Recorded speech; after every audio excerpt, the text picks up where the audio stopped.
जय हिंद प्यारे साथियों। एग्जाम ज्ञानपुर में आप सभी साथियों का एक बार फिर से हार्दिक स्वागत है। साथियों, इस समय की सबसे बड़ी खुशखबरी हम लेकर आ चुके हैं भारतीय रेलवे की ओर से।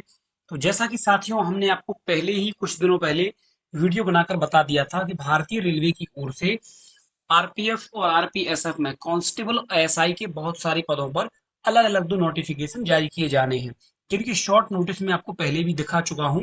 अब इसमें आपकी एलिजिबिलिटी क्या रहेगी, कितनी एज में छूट दी गई है और इस बार आपका क्या क्या बदलाव किया गया है, सारी कुछ चीजें आपको मैंने कहा था ऑफिशियल नोटिस में पॉइंट बाय पॉइंट देखने को विस्तृत रूप से मिल जाएंगी। तो आज दोस्तों आपके, जैसा कि मैं बता था कि 15 अप्रैल से आपके ऑनलाइन चालू हो जाएंगे फॉर्म और आपका जो डिटेल नोटिफिकेशन है वो जारी हो जाएगा। तो साथियों, आज 14 अप्रैल को आपका नोटिफिकेशन जारी हो गया है, आरपीएफ कांस्टेबल का भी और आरपीएफ एसआई का भी। तो आज की इस वीडियो में हम बात करने वाले हैं आरपीएफ कांस्टेबल, जिसका नोटिस का नंबर है, आप सभी देख सकते हैं, सेंट्रलाइज्ड एम्प्लॉयमेंट नोटिस आरपीएफ 02/2024। तो इसमें हम सबसे पहले बात करेंगे आपकी आरपीएफ कांस्टेबल के बारे में। तो इसमें हम आपकी सारी चीजें देख लेंगे कि आपके ऑनलाइन कब से होंगे, फीस क्या रहेगी, एलिजिबिलिटी क्या रहेगी, हाइट, चेस्ट, आपका फिजिकल मेजरमेंट क्या रहेगा और कब आपका पेपर होगा, क्या सिलेक्शन प्रक्रिया रहेगी, सारी कुछ जानकारी हम इसमें देख लेते हैं। तो जो भी हमारे साथी चैनल पर पहली बार आए हो, सब्सक्राइब जरूर कर लेना और बेल आइकन प्रेस कर लेना, ताकि रेलवे की ओर से आने वाली हर पल पल की अपडेट उनको सबसे पहले मिलती रहे। तो आइए दोस्तों, हम ये ऑफिशियल नोटिफिकेशन खोले हुए हैं, तो देखिए सबसे पहले हम इसमें देख लेते हैं। तो साथियों, सबसे पहले हम बात करते हैं आपकी महत्वपूर्ण तिथियों के बारे में। तो आप सभी देख सकते हैं, government of India, ministry of railway, railway recruitments board की ओर से सेंट्रलाइज एम्प्लॉयमेंट नोटिस 02/2024 आरपीएफ की ओर से जारी किया गया है। तो देखिए, आपकी जो एप्लीकेशन फॉर्म कब से भरे जाएंगे, तो आप सभी देख सकते हैं, ओपनिंग डेट ऑफ एप्लीकेशन 15/4/2024, यानी कल से आपके फॉर्म भरने चालू हो जाएंगे। और फॉर्म भरने के लिए आपको 1 महीने का समय मिलेगा। तो क्लोजिंग डेट यानी कि लास्ट डेट रहेगी आपकी फॉर्म की 14 मई 2024। तो साथियों, ये आपके फॉर्म की डेट हुई। अब इसमें यदि आपकी किसी प्रकार की कोई गलती होती है तो रेलवे आपको करेक्शन का एक मौका देती है। तो आपकी करेक्शन की डेट रहेगी 15 मई 2024 से 24 मई 2024 तक। तो साथियों, ये तो हो गई आपकी इंपॉर्टेंट डेट्स की बात। अब आगे देखते हैं हम जॉब प्रोफाइल के बारे में। तो थोड़ी सी हम डिटेल शॉर्ट में देख लेते हैं। देखिए, पोस्ट है आपकी कांस्टेबल एग्जीक्यूटिव की। इसके बाद हम बात करें तो देखिए, पे लेवल इन 7th सीपीसी के तहत आपकी लेवल 3 की पोस्ट है, जो कि काफी अच्छी पोस्ट है। और इनिशियल, अब पे की बात करें तो इनका बेसिक पे रहेगा 21,700, यानी 2000 ग्रेड पे है। लेवल 3 है 21,700, यानी कि सैलरी जो है आपकी बेसिक डीए और अन्य भत्ते जोड़कर आपकी लगभग 35,000 प्लस आपकी सैलरी बनने वाली है। अब यदि हम इसमें बात करें आपका मेडिकल स्टैंडर्ड क्या रहेगा, तो कम से कम आपका B1 मेडिकल स्टैंडर्ड तो होना ही चाहिए।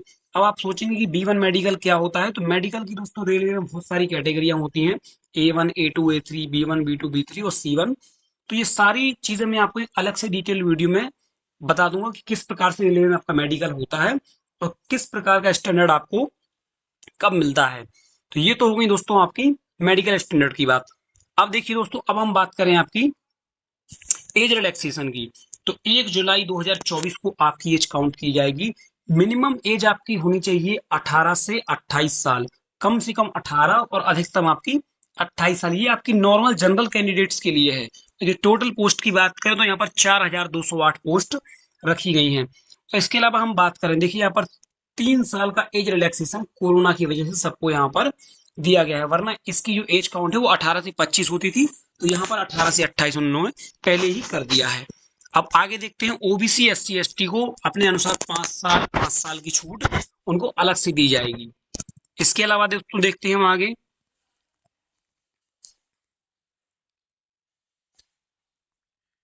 साथियों, सबसे पहले हम इसमें आपकी चर्चा करेंगे जो इसकी महत्वपूर्ण चीजें हैं, हम आगे देखते हैं इसमें। देखिए दोस्तों, इसमें जो एज काउंटेशन है, जो मैं आपको पहले ही बता रहा हूँ, एज लिमिट 18 से 25 होती है, लेकिन 3 साल की जो एज रिलैक्सेशन देने के बाद आपको 18 से 28 कर दिया है कोविड-19 की वजह से। तो ये तो हुई आपकी एज की बात। अब देखिए, यहाँ पर S C S T candidates को 5 साल की छूट दी गई है, ओबीसी को यहाँ पर 3 साल की, और UR EWS OBC NCL S C S T इन सभी को देखिए 3 साल, 6 साल और 8 साल, ये टोटल ये छूट आपको यहाँ पर दी गई है। फीमेल भी यहाँ पर यूआर ईडब्ल्यूएस 2 साल, ओबीसी को आपको 5 साल और एस सी एस टी को 7 साल की छूट यहाँ पर मिली है। इसके अलावा बात करें तो देखिए आप 18 से 28 का आपका कब तक चाहिए। अगर आप जनरल से बिलोंग करते हैं तो 2 जुलाई 1996 के बाद का आपका जन्म होना चाहिए। ओबीसी में भी आपकी ये डेट और एससी एसटी में ये डेट, ऑल कैंडिडेट्स आपकी 1 जुलाई 2006 तक होनी चाहिए।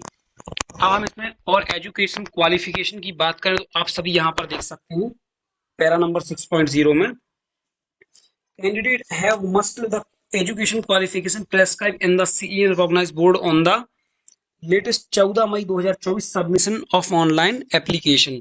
तो साथियों इसमें जो आपकी जो क्वालिफिकेशन दी गई है इस पैराग्राफ में वो बताई गई है आपकी, आपको सिर्फ और सिर्फ 10th पास करना है, किसी भी बोर्ड से हो किसी भी राज्य से हो। आप 10th पास है तो आप इस फॉर्म को अप्लाई कर पाएंगे। तो साथियों आपको यहाँ पर एज से संबंधित किसी भी प्रकार का डाउट नहीं रखना है, एज मैंने आपको बता दी है। और आपको जो क्वालिफिकेशन है उसमें आपको सिर्फ 10th ही चाहिए, 10th पास आप करे होंगे तो इस फॉर्म को आप बेझिझक अप्लाई कर दीजिएगा। अब बात करते हैं आपकी एग्जामिनेशन फीस की। तो फीस यहाँ पर देखिए आपकी 500 रुपए पे की जाएगी जनरल ओबीसी के द्वारा, एससी एसटी और फीमेल के द्वारा 250 रुपए यहाँ पर पे किए जाएंगे।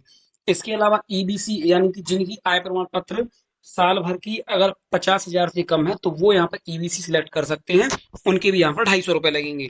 और ये फीस आपकी रिफंडेबल हो जाएगी अगर आप कंप्यूटर बेस्ड एग्जाम में अगर आप अपेयर होते हैं तो 500 में से 400 रुपए आपको बैंक अकाउंट में आ जाएंगे और 250 में से 240 रुपए आपके अकाउंट में आ जाएंगे।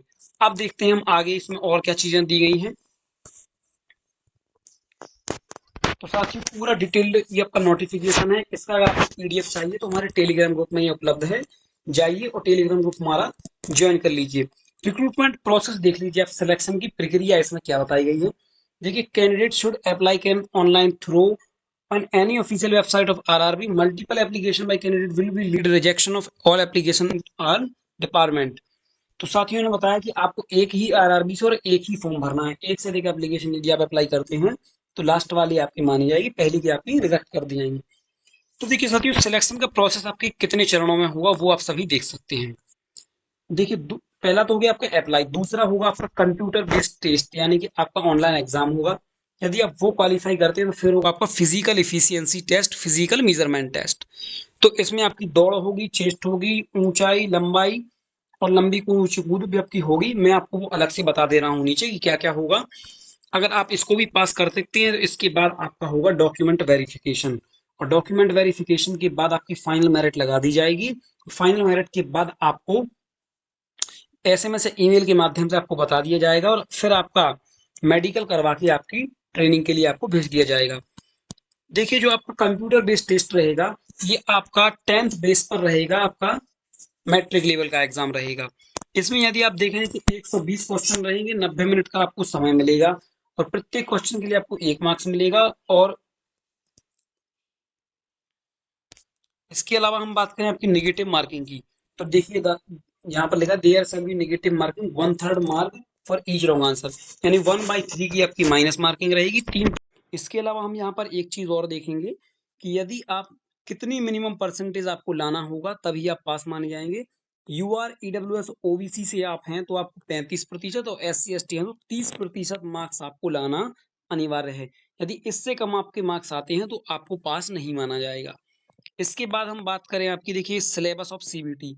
तो सिलेबस आप देख सकते हैं अर्थमेटिक जो कि आपकी मैथ होती है, इसके अलावा होती है जनरल इंटेलिजेंस जो कि आपकी रीजनिंग होती है, इसके अलावा आपकी जनरल अवेयरनेस यानी जीके और करंट अफेयर, यानी 3 पार्ट्स में आपका पूरा सिलेबस है। तो 35 क्वेश्चन आपकी मैथ के, 35 आपके रीजनिंग के और 50 आपके जीके और करंट अफेयर के। ये सारे आपको चैप्टर यहाँ पर दिए गए हैं। ये चैप्टर आपको डिटेल में हमारे टेलीग्राम ग्रुप में मिल जाएंगे, तो जाके डिस्क्रिप्शन लिंक से टेलीग्राम ग्रुप ज्वाइन कर लेना। वहां पर आपको डेली इन सब्जेक्ट से संबंधित क्विज भी करवाई जाएगी बिल्कुल निःशुल्क। इसके अलावा देखिए फिजिकल में आपका क्या क्या होगा, तो ये सारी चीजें आप एक बार अच्छे से समझ लीजिए। यहाँ पर देख सकते हैं the criteria of PT are under. देखिए कांस्टेबल मेल की बात करें तो इनको 1600 मीटर की दौड़ यहाँ पर 5 मिनट 45 सेकंड में पूरी करनी होगी, और लॉन्ग जंप इनको 14 फीट चाहिए और हाई जंप चाहिए 4 फीट। इसके अलावा बात करें फीमेल की, तो फीमेल को यहाँ पर 1600 मीटर की दौड़ नहीं होगी, इनको होगी 800 मीटर की। ये इनको 3 मिनट 40 सेकंड में पूरी करनी होगी। लॉन्ग जंप इनको लगाना होगा 9 फीट और हाई जंप आपकी 3 फीट। इसके अलावा देखें हम पीएमटी, तो मेजरमेंट आपके क्या होंगे, यूआर, ईडब्ल्यूएस और ओबीसी के लिए हाइट चाहिए सेंटीमीटर में, मेल के लिए 165 सेंटीमीटर, फीमेल के लिए 157 सेंटीमीटर। और मेल के लिए जो आपका चेस्ट होगा वो आप देखिए ओनली मेल के लिए होता है चेस्ट, तो बिना फुलाए आपका 80 सेंटीमीटर, फुलाने के बाद आपका 85 सेंटीमीटर। एससी एसटी कैटेगरी के लिए हाइट आपकी मेल में 160, फीमेल में 152 और चेस्ट बिना फुलाए 76.2 और फुलाने के बाद 81.2 आपको चाहिए पड़ेगा। इसके अलावा आप देख सकते हैं ये गोरखा, वर्कस, मराठास और ये जो भी आपकी स्पेशल कैटेगरी हैं जो गवर्नमेंट के द्वारा दी गई है इनको छूट, इनको हाइट ली जाएगी 163 सेंटीमीटर, फीमेल में 155, चेस्ट आपका 80-85 लिया जाएगा। इसके अलावा हम आपकी देखिए दोस्तों आपकी सीबीटी के बारे में हो गया, सिलेबस हो गया, फिजिकल के बारे में जानकारी हो गई, सारी चीजें।